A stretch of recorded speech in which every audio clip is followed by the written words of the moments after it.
Good afternoon, everyone, and thank you for the invitation to give this talk.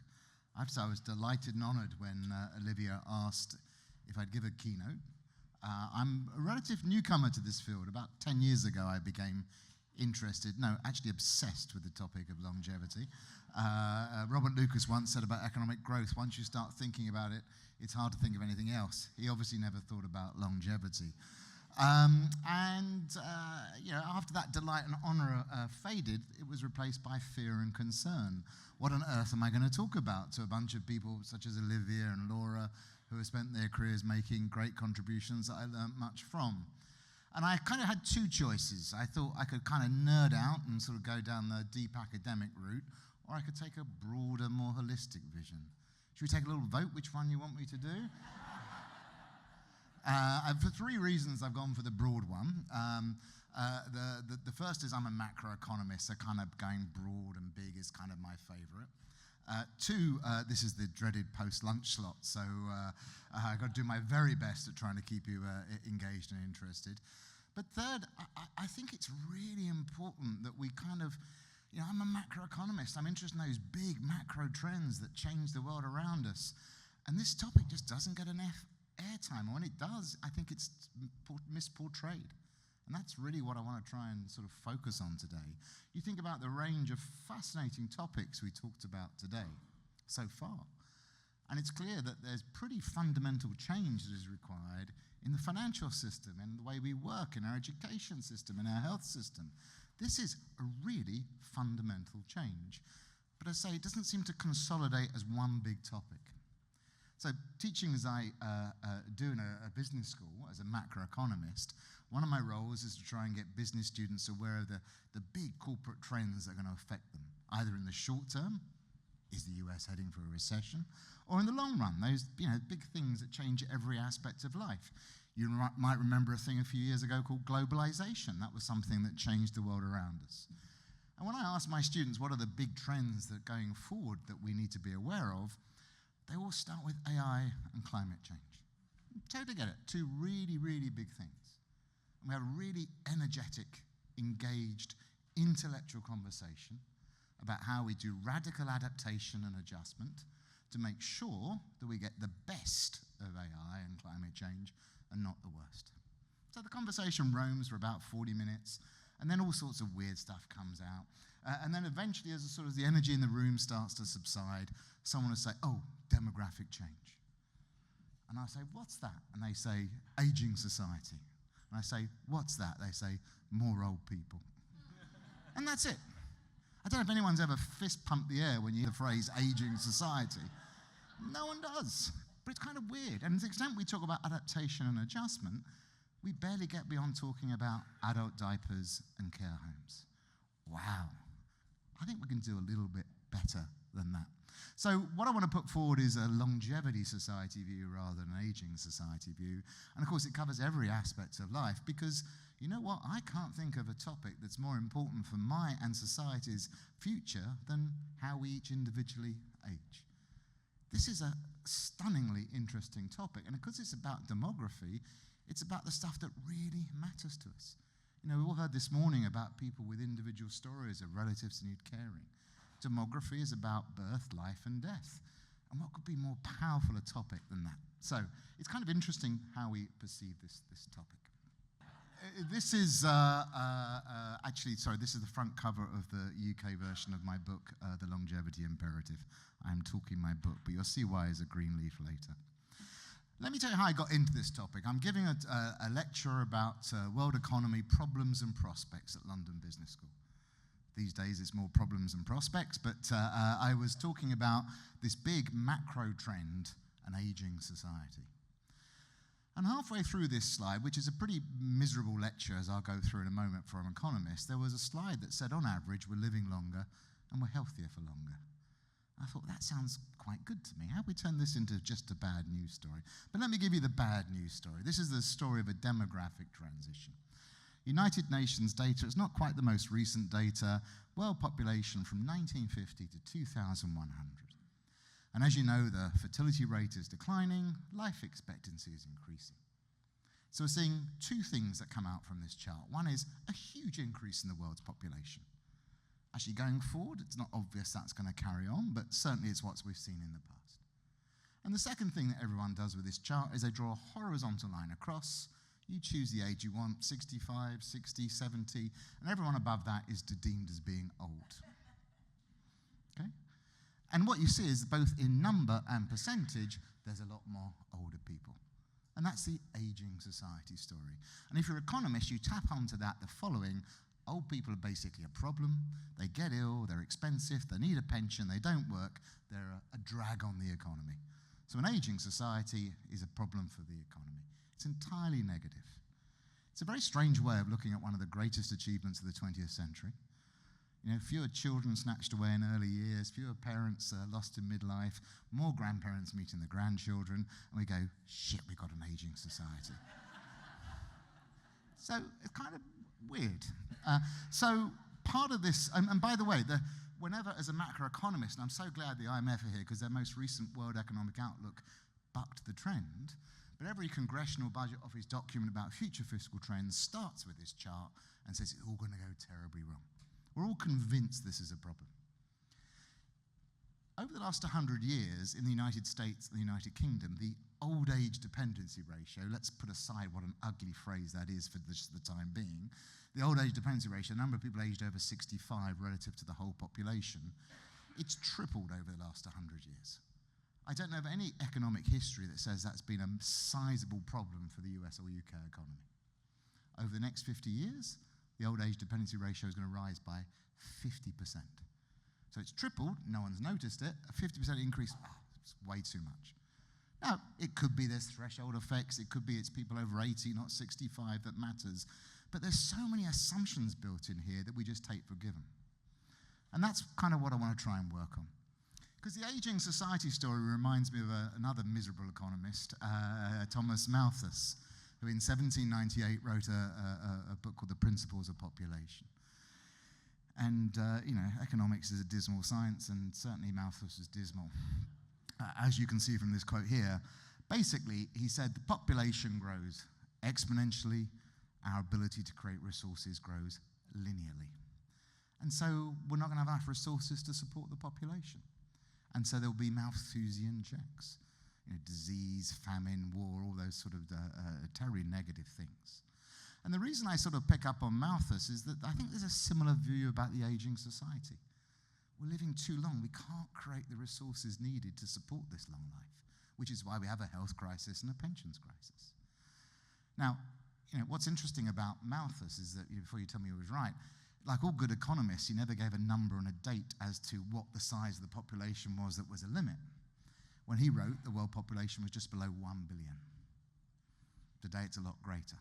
Of course, we're seeing challenges around the environment, so there is a limit, but it's a lot higher than what Malthus suggested. And why? Well, because we showed ingenuity, we invested, we did innovation, and we built new institutions. Basically, the Industrial Revolution happened. And that made us a lot more productive. Those resources meant we could plow more money into health and education, which made us more productive and supported a larger population. So let's think about the radical change and adaptation needed to an aging society. Because why don't we do the same? Because that's how we overcame the Malthusian negativity. How do we create those resources to make a life not just longer, but a good one? So let's come back to this chart, and I'm going to slightly abuse it, but I'm going to draw a vertical line upwards. Because this, I think, is the most stunning thing that's changed over this time, which is effectively the young can now expect to become the old, the very old. Global life expectancy now exceeds 70. Global. Just step back and think what that means. For the first time in human history, a child born in the world can expect to grow old. Of course, there's always been old people, and you know, life expectancy exaggerates how few old people there were because there was such high infant mortality. But we can now expect to grow old, and you can see that here. In my book starts with, I wanted to illustrate these somewhat impersonal demographic forces with personal stories. So I wanted to talk about my family as a way of illustrating demographic trends. And I discovered my family is just incredibly average. It hits every single demographic trend going, including a very personal one. Because when I was born, and in talking about longevity, I should tell you how old I am. I'm 59, just about to hit 60 next week. When I was born in 1965, I was a twin. And my twin died after a few days. And I kind of thought that was a rarity in 1965. I thought that was what Victorian England was like. But when I looked at the aggregate data, in the UK, the most common age of death in 1965 was children under 1. Not the average age of death, it's the most common. Today, it's 89. Wow. And that's kind of a very exaggerated version of what I think is most important. It's not that there's more old people.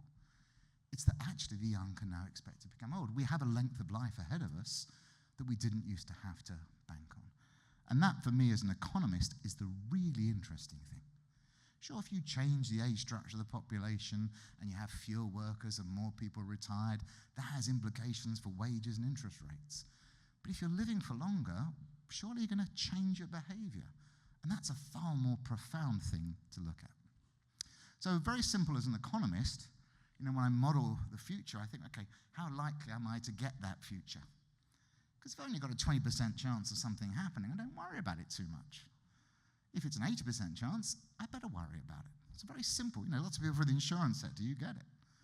And that's what longevity has happened. Here we've got data for a probability of a 20-year-old making it to different ages, 70, 80, and 90, in Spain in 1908, 1950, 1990, and 2021.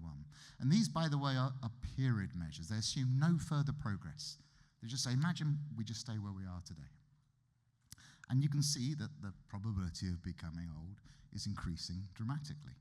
In the UK, which, like the US, isn't particularly good at life expectancy, the government says, using cohort estimates, 50% of children today can expect to live into their early 90s.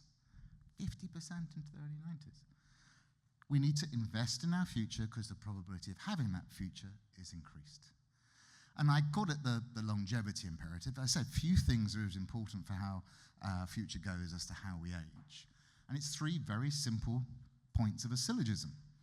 You're now likely to live to be old, and we fear getting old. We worry about outliving our health, our wealth, our relationships, our sense of purpose and engagement. So something's very likely to happen. You worry about it happening. What are you going to do today to minimize the chances of those things happening? And it's the probability of that thing happening that has changed. Economists think about life as time. You've got more time. How do you make the best use of it? How do you invest in that future? I, at 59, am different from my father at 59 and my grandfather at 59 because the life expectancy tables tell me I've got more time ahead of me.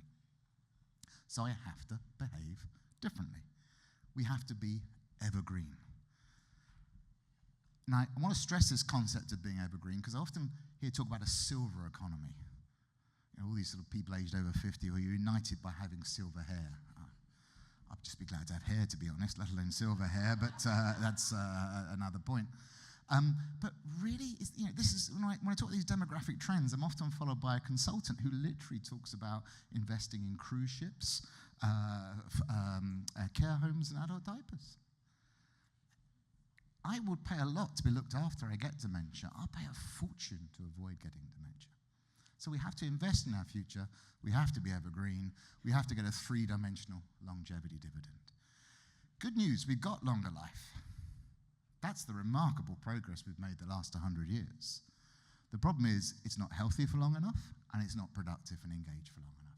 That's why we have a pensions crisis and a health crisis.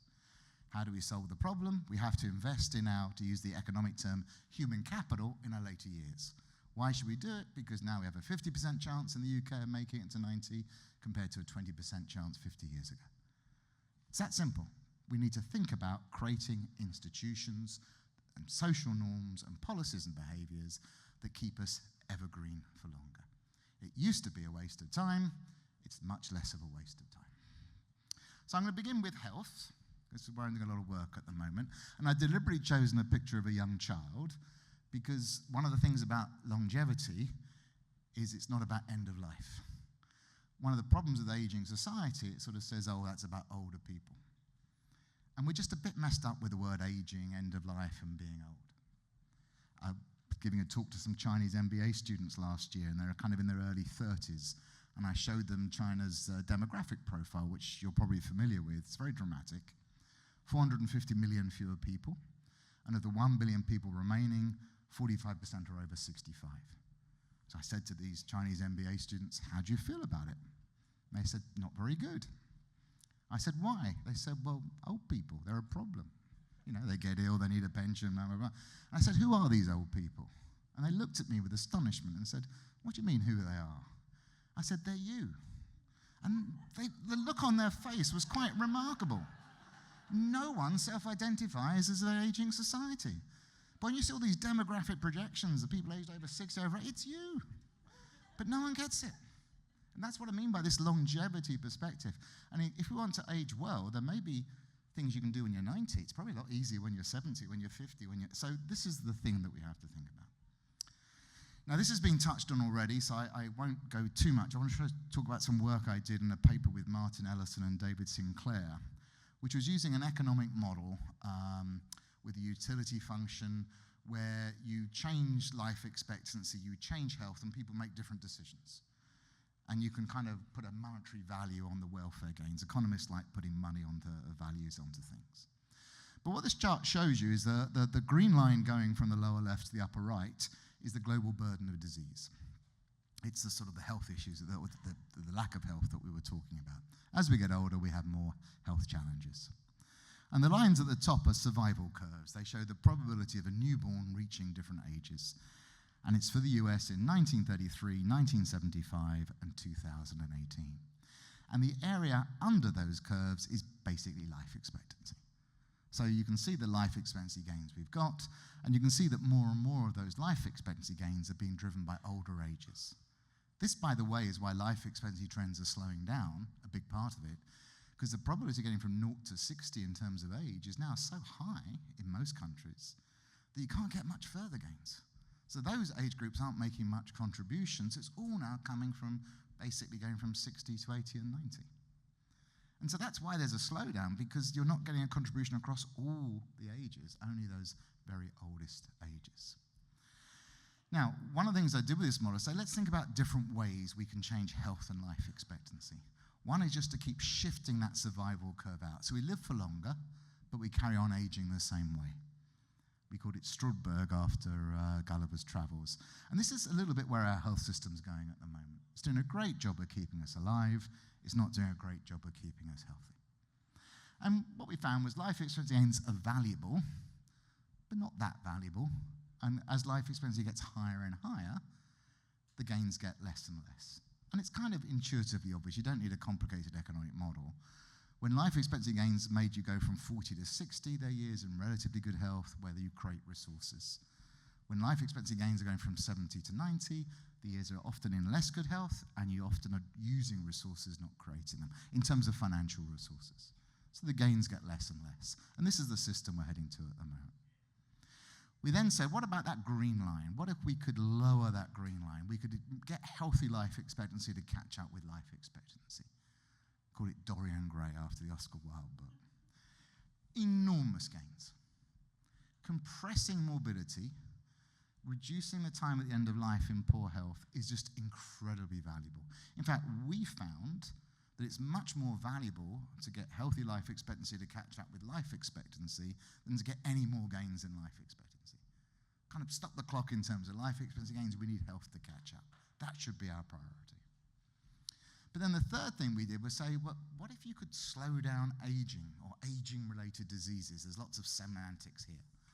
Because one of the things that's interesting about aging-related diseases, and this is some work I'm doing at the moment, is they're very unusual compared to other diseases. Most other diseases that are not aging-related either kill you or make you ill. Aging-related diseases do both. So when you slow down aging, you both shift out of that survival curve and you lower the green line. So that's the key thing. How do we try and slow down aging? But of course, that's really just about being healthy for longer. So what do we come up with? The value of gains life expectancy are diminishing. They may be large, but they're diminishing. healthy life expectancy is the absolutely key thing. Compressing morbidity is incredibly valuable, but the gains to slowing down aging are huge because you get more years and more years in better health. And these gains are enormous. I kind of was going to put down a chart with the monetary values, but there's a bit of spurious precision about these things. But basically, it's incredibly important. Why? Well, because the biggest health challenge that we all face now globally, a newborn child globally, is how we age. Health is incredibly valuable.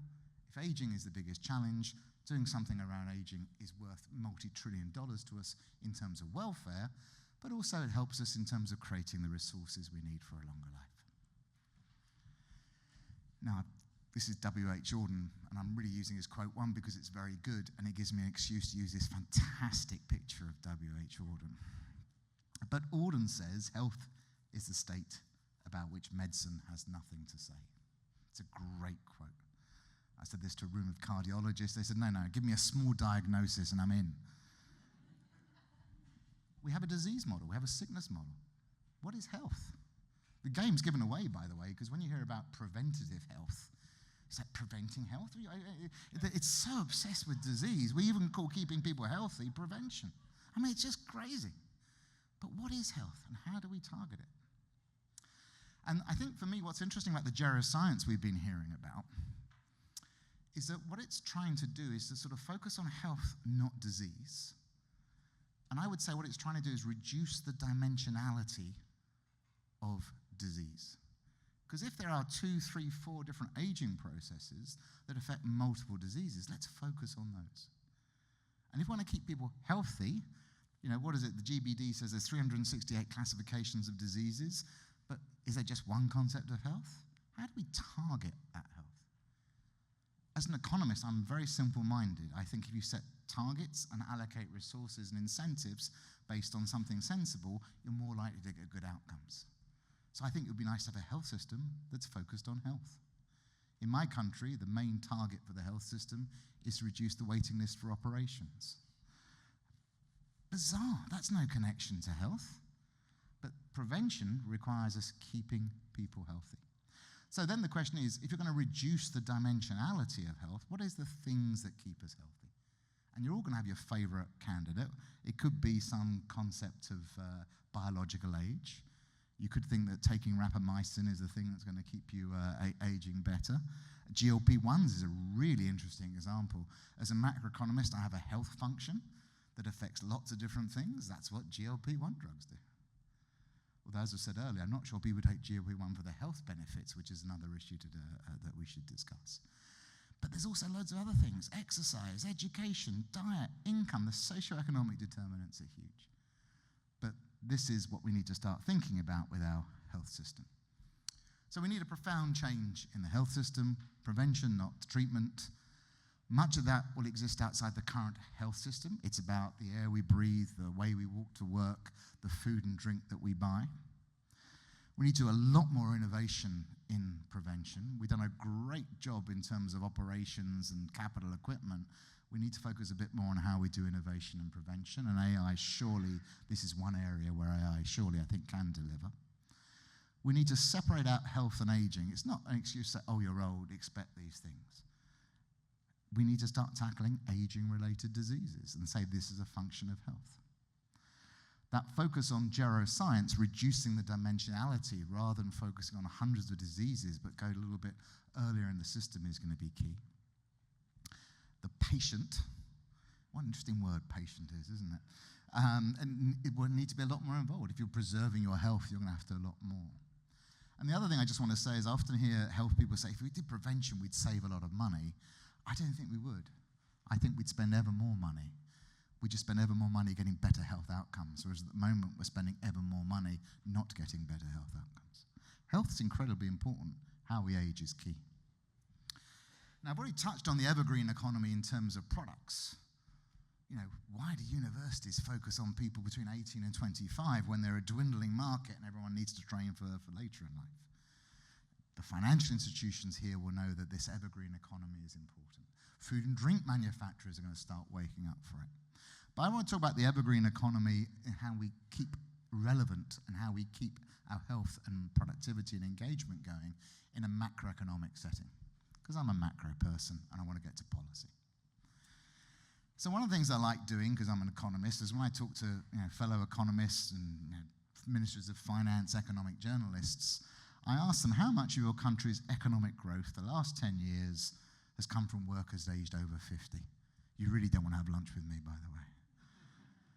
And it's great because they always say, oh, good question, because they're trying to think of an answer.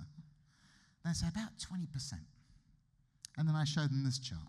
In fact, with the recent numbers, the US one's gone down a little bit. But basically, in the rich countries, high-income countries, the majority of employment growth comes from workers aged over 50. Why? There's a lot more of them, and they're more likely to work. In Europe, it's more than 100% of employment growth comes from workers aged over 50. Why is this important? Because there's basically no productivity growth in Europe. All GDP growth comes from employment, and it's all coming from people aged over 50. This is the macroeconomic case for thinking about how we adapt to longer lives and keep people working for longer. Here's a second one. This is showing you the US employment to population ratio. And what you notice at about 50, just over 80% of the US population is working. And at 65, it's down to, around about a third. Now, in this world, it's pretty stupid thinking I'll solve my pensions crisis by raising the Social Security age. Because if you're not working at 65, you ain't going to be working at 67. How can you slow that rate of decline between 50 and 65? This, to me, is the nearest thing to a macroeconomic free lunch I can find at the moment. And real simple back-of-the-envelope calculations, if you could halve that rate of decline, that's another 4% of GDP every single year. That's a lot of money. So this, to me, is a really key policy issue. And of course, at the micro level, we can talk about people saving more, but it's about earning is going to be the key. We need to help people work for longer. So why don't they work? A whole bunch of reasons. One is they get ill, or they have to care for someone who's ill. And this is just some work I've done on the UK data, and it'll be different from the US, but not wildly different. This just says, what if I could reduce by 20% 6 major non-communicable diseases? Cardiovascular disease, cancer, diabetes, musculoskeletal, and mental depression. And my goodness, you find after 5 years, you've got another 1% of GDP. Everyone says prevention, it's a problem. You spend the money now and the gains come later. It's true. Look, 2045, the effects are 2%. But gosh, you're getting quite big bang for buck after 5 years. Why? Because if you keep a 50-year-old in work, they're going to be more likely to work at 51, 52, 53. The gains compound, but it's quite big impacts. If you have a heart attack in the UK at 50, you're 6 times more likely to leave the labour market than if you don't have a heart attack. And if you leave the labour market at 50, it's really hard coming back in again. So prevention is not just good for health and the people, it's also good for the economy. But what I want to try and stress here is, and I want to try and come to sort of talk about retirement and pensions, and as best as I can in my British accent, try and be controversial. I think the macro view of this is completely wrong. Most governments say we've got an aging society, let's raise the state pension age. I've just shown you one problem. A lot of people aren't working at the state pension age. What we need to do is the government needs to say, okay, how do I help people work for longer? And for that, you've got to think about skills, you've got to think about the nature of the job, and you've got to think about health and caring. And if you don't enact those policies, then you're not going to boost this employment rate from 50 to 65. So forgive me, I'm contractually obliged as an economist to give you 2 intersecting curves in any presentation that I do, but I'm going to try and explain how an economist would think about when you choose to retire. So the red line sloping down from top left to bottom right is the marginal benefit of working. And I've assumed it declines with age.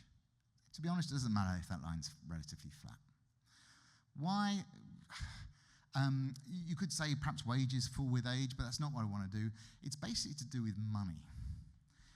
The more money you've got, the less you value additional money. So as people come close to retirement, they tend to have less debt, they tend to have got more savings, and so working provides less utility. The money they get. It's not that it's not useful, it's just that when you're 20, it's a bit early to stop work because you've got a lot of time ahead of you. And then the yellow line is the marginal cost of work.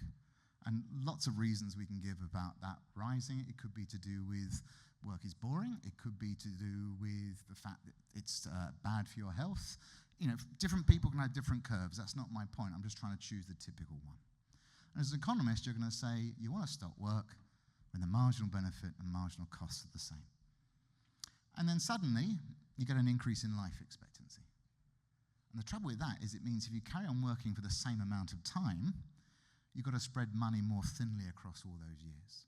And so money becomes more valuable. The marginal benefit of money increases, and so the red line jumps up, and you want to work for longer. Of course, how much more you're going to work depends upon the slope of the lines, how big the shifts are, a whole bunch of things. But if all you do is just say you've got to work for longer, you don't do anything to change the marginal benefits and marginal costs. What we need is policies from governments that say, I'm going to try and keep you healthier for longer. I'm going to make it easier for you to get a job as you work for longer. Without that, you're going to get the sort of kickback that you see in France and lots of other countries who say, I can't work for longer, I don't want to work for longer. We need a different social contract that says, I'm not just going to make you work for longer because it solves my public finance problem, I'm going to help you be healthier and engaged for longer. Of course, there's a role for the individual. I'm not saying it's all about the government, but firms, individuals, and governments need to do the work here. How do we do it? Well, one is around prevention, I just said that. One is around creating age-friendly jobs. I've done a lot of work on this topic, and I think we'll hear more about that later. But if you're a construction worker, it's very hard to keep working past 50. How do you shift into another job? You've got skills that are relevant. Where are the active labour market policies to help you do this? So this is part of what I would call the proper ageing society agenda, and the IMF certainly picked up on this recently. So this leads to profound changes in works and careers, which of course will have changes in terms of finances. So is your job age-friendly? Can you carry on working in your job? University professors are particularly blessed in this setting. Will your skills and motivation last? I know lots of university professors think, I can't stand teaching that course again. There's sort of, not another faculty meeting where the same things are being said over and over again. I'm talking from my example, but we all get a new A from certain jobs and certain roles. Perhaps you need new skills. Perhaps that's one reason why you're getting bored. You're not doing new things.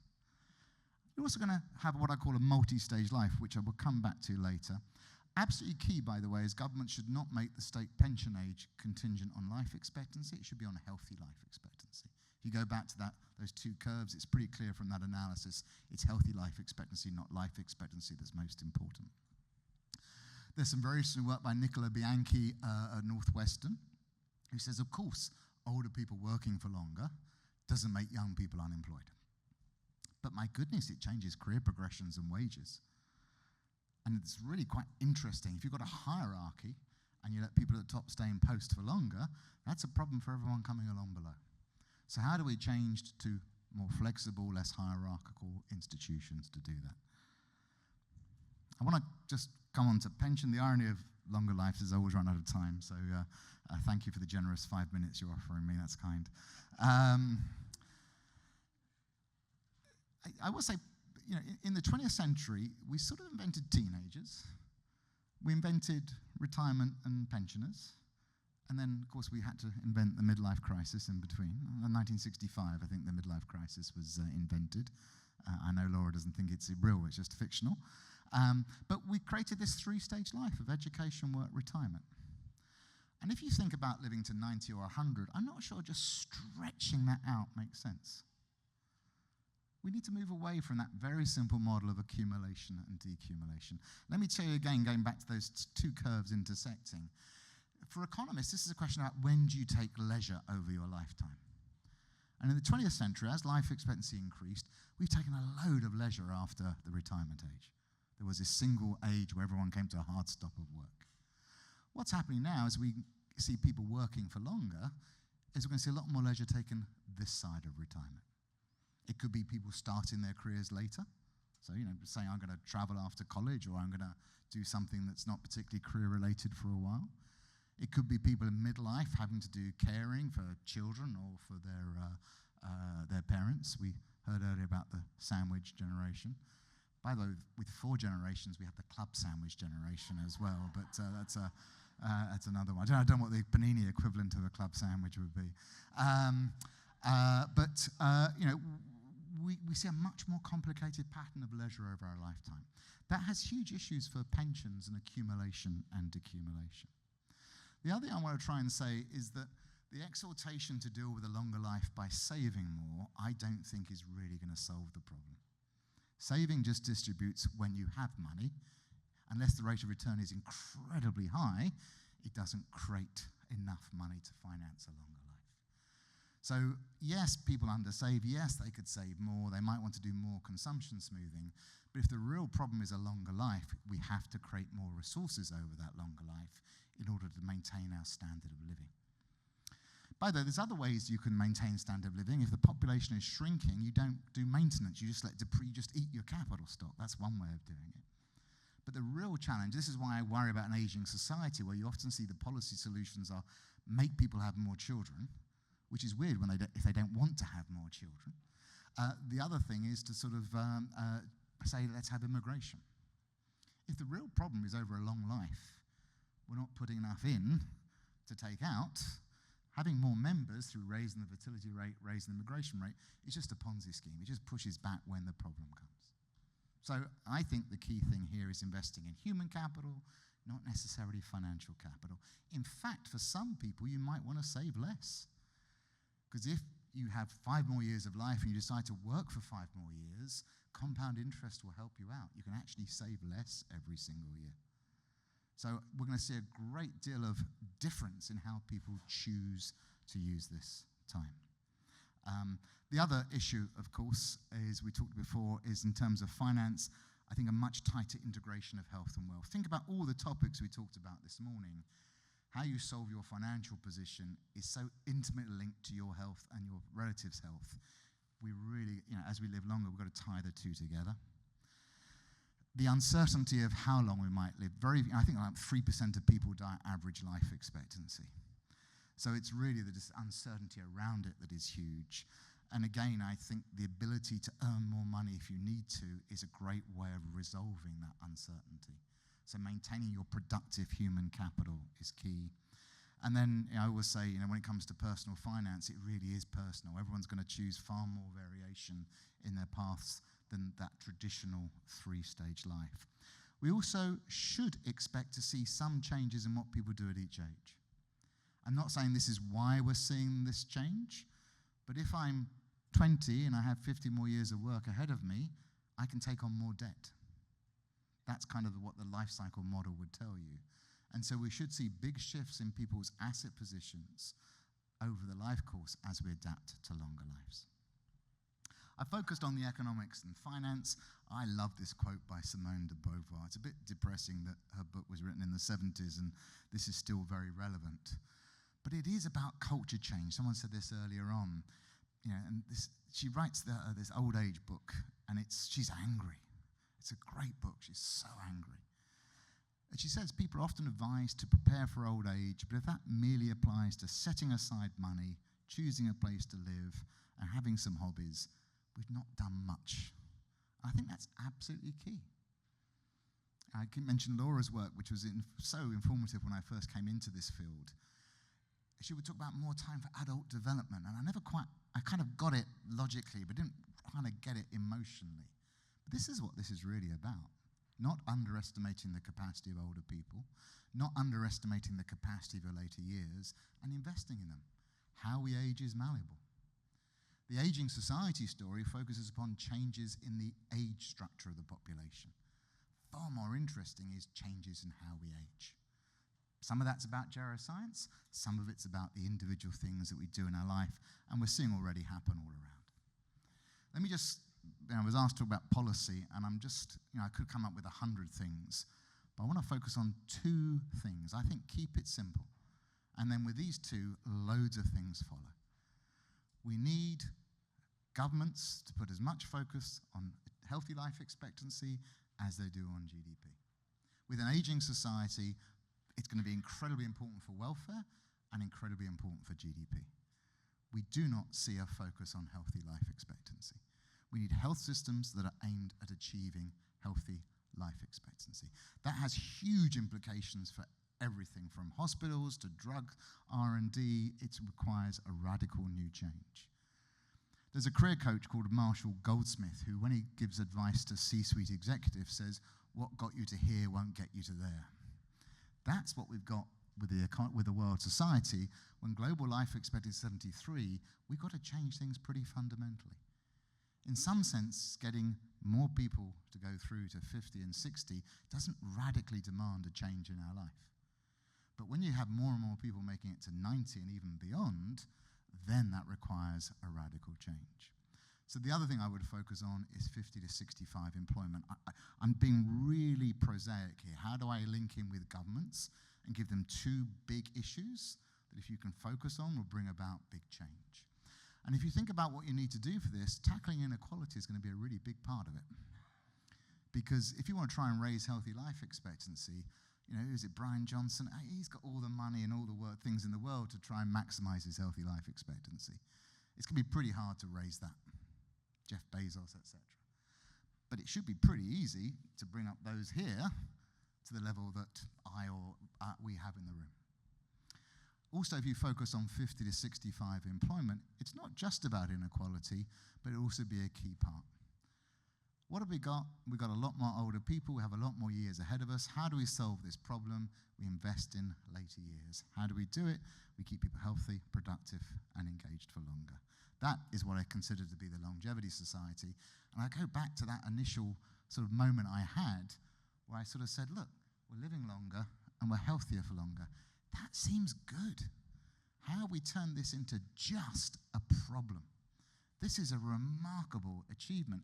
It sets us new challenges for the 21st century, but that's where the radical adaptation and adjustment comes in. Thank you.